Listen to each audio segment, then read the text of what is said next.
Well, here it is, October 15th, and we're going by a big green bicycle sign on the road. It's good to see. We're heading out of Columbus, and we've just plugged in the coordinates to the Google Maps, and it's taking us down these roads. Now, I'm not seeing bike signs on these roads. We're following the roads because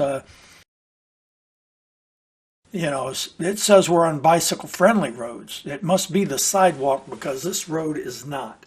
A bike and this truck that's coming up does not mix. If this ever happens again, I will not be taking the roads. I'll be taking the sidewalk. You'll get a look right here. Truck goes by, and there's no space there. Not safe. So we get right here, and I don't notice, but off to my left is a trail. So we go down here through a little bit, and then I noticed the trail, and I yelled to my brother, and I go straight over because there's light traffic. I saddle up to the curb and then step off the bike and lift it on. He's not quite, he doesn't like that. So he goes all the way down there. Got it? There we go. Coming out of Columbus, we're heading up towards Sunbury. We're going to ride by McNamara Park, Sharmar Ridge Park, by the Blackhawk Country Club through Galena. When we're in Galena, we're just at the very northern tip of the Hoover Reservoir. Then after we head on up further, we're going to go into Sunbury, where it's going to be our final stop for the 5th day.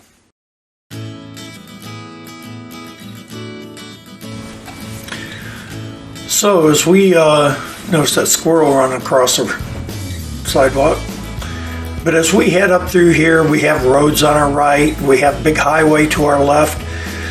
We come up to, there are a lot of trails along here. There's a trail coming in from the left. We have the light, so I shoot on across, but you got to watch, for these other trails so you don't mistakenly head down one of those. Starting to come into some inclines as we're coming out of Columbus. You notice on the skyline's not high, so we get quite a few downhill runs coming out of Columbus. And real soon we get into these type of areas. They're well marked.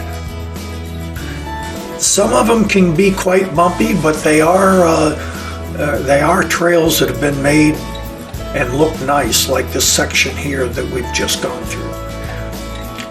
There are a lot of points of interest, and the only real way to find them, put the Ohio to Erie Trail up on Google Maps and zoom in quite close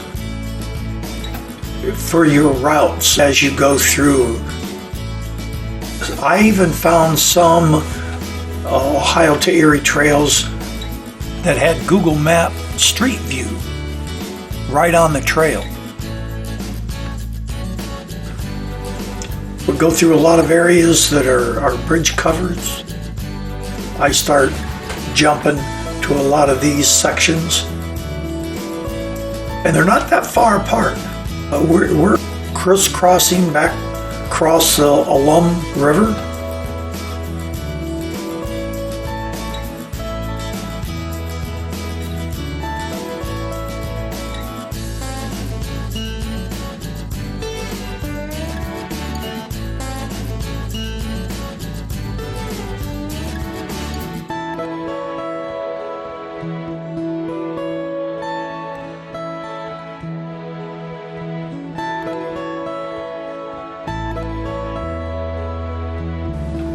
Some of these bridges are old. You can tell by the weathering on the wood, but they're in really good shape. You know, they could use a little bit of paint. We stopped on this bridge, and then we take on off. A lot of stone and fencing in areas where you could have a drop off. You could see the curves ahead. And that continues like that. You do have to be careful because we had a few people riding the other way, and young and fast. And you need to watch and be on your side of the road, just like driving a car. You come around that curve, and if you're riding two abreast, like my brother and I did, you could have a pretty severe accident.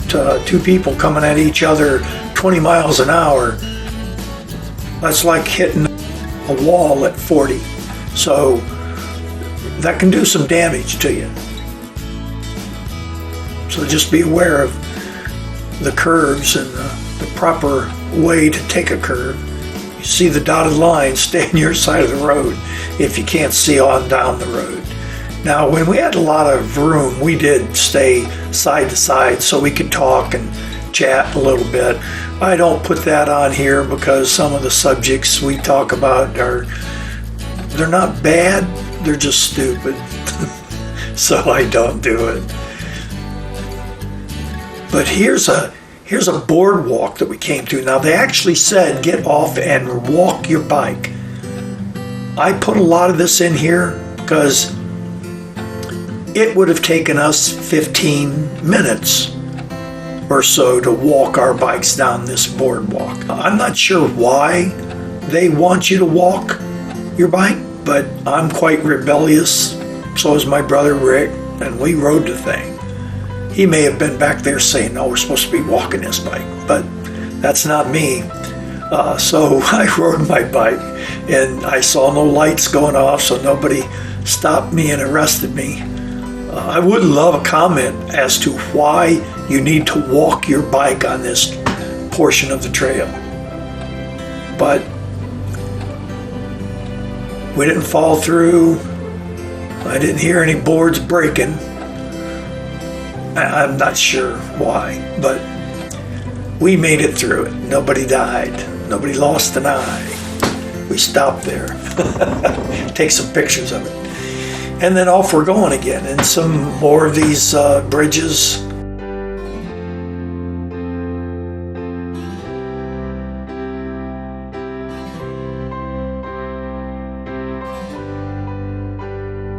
It really shows the amount of work they've put into this trail.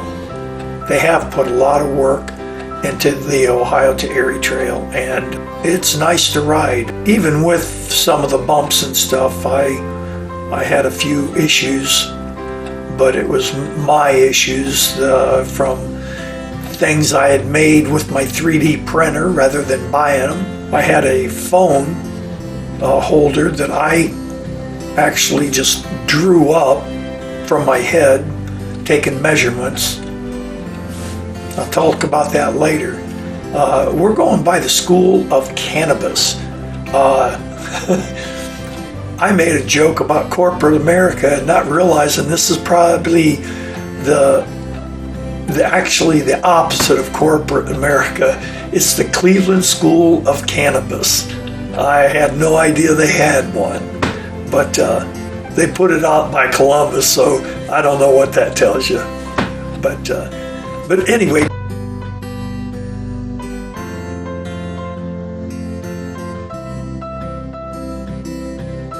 We actually came to a section here that goes into the edge. I believe this is Westerville that we've come into the edge of, and there's places to eat.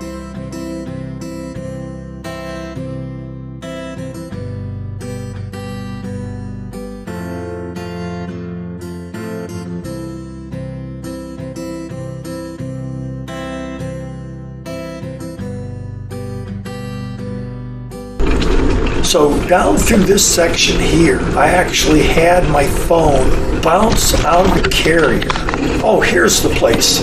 I left the sound on. Wow. Right there. My phone came out, was laying in the road. Wow. didn't run it over, so I'm fortunate. But we're going along here. Wow. And it's not too far. Wow. Another bad bump. But I was watching my phone, so it didn't come out. Now, I ended up putting rubber bands around the holder to keep the phone from bouncing out. And what I discovered was when I made the phone cover, I only trapped the phone in at the bottom and at the top, but I had the sides smooth. And what that did was allow the phone to hop up just an inch, and then the bottom of the phone swung forward, and when it came back down, it didn't come back down in the holder, it slid right out of the part at the top that was holding it. So I need to redesign it. Actually, I'm going to do a video of some of the things I made and why they didn't work. So if you have a 3D printer and you're going to go on a bike ride and want to make your own stuff, it's just something I found that you got to watch out for that I didn't have a clue. So first design was a fail, but live and learn. A lot of fall colors. We got to some areas that protected from the wind, and the leaves just laid on the path.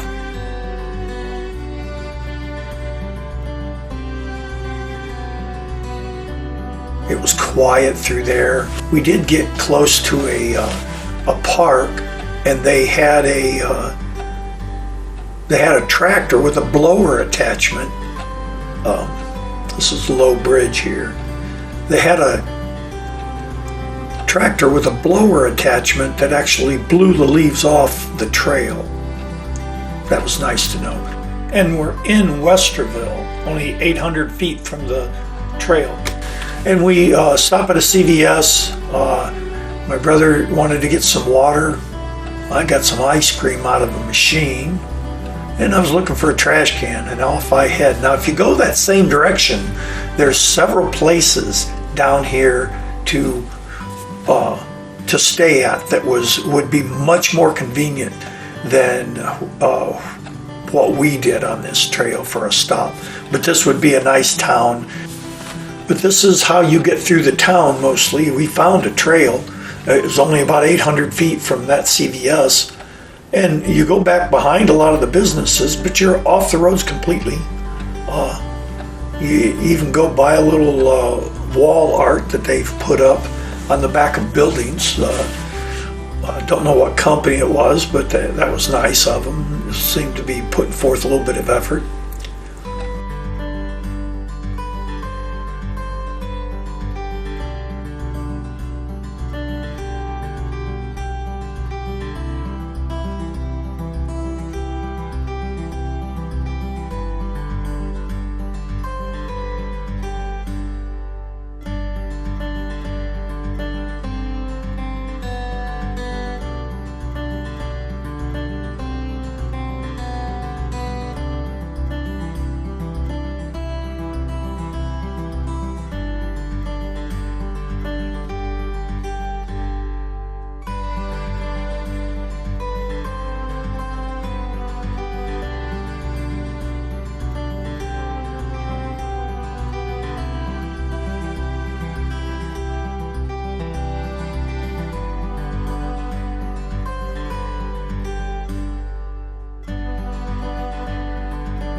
You get in some nice long stretches through here, and we rode together side by side on some of this.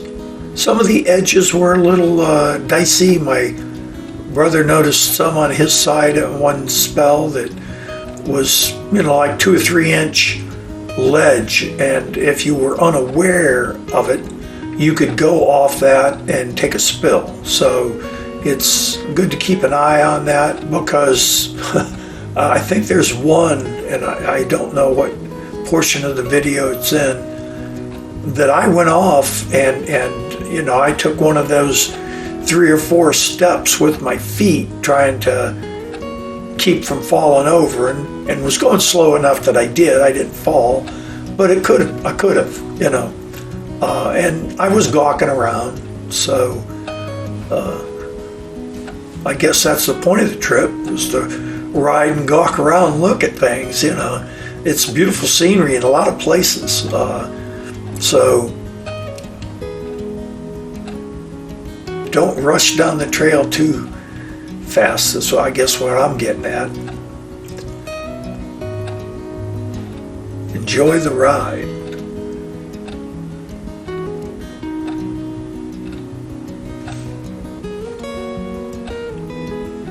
And had we been better at knowing where we were and where our hotels are, and gotten them closer to the trail, it would have been much easier to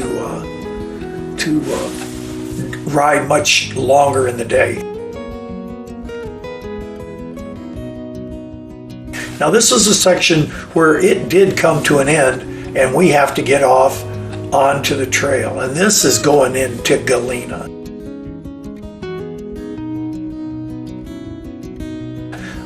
But going in here into Galena, you can see the curve up there. You're not off on this for very long. They do have a wide berm, and they mark it.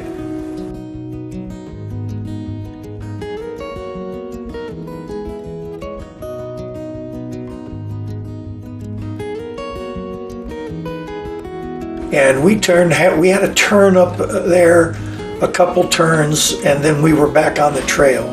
And now we come to the end of this trail, and this is where we're going to be staying. I show us getting off the trail, but I don't show the amount of riding we did to get to our motel. We did have some highway riding, but we took wide sidewalks. So thanks for watching as we finish here in Sunbury at our hotel, quite a ways outside the city. And I will be finishing this video as a one-day video, and we'll start doing the rest of them as single-day videos, so they can be a little bit shorter. Maybe I can detail a little bit of the ride a little bit better, and maybe you'll enjoy it more. Thanks for watching.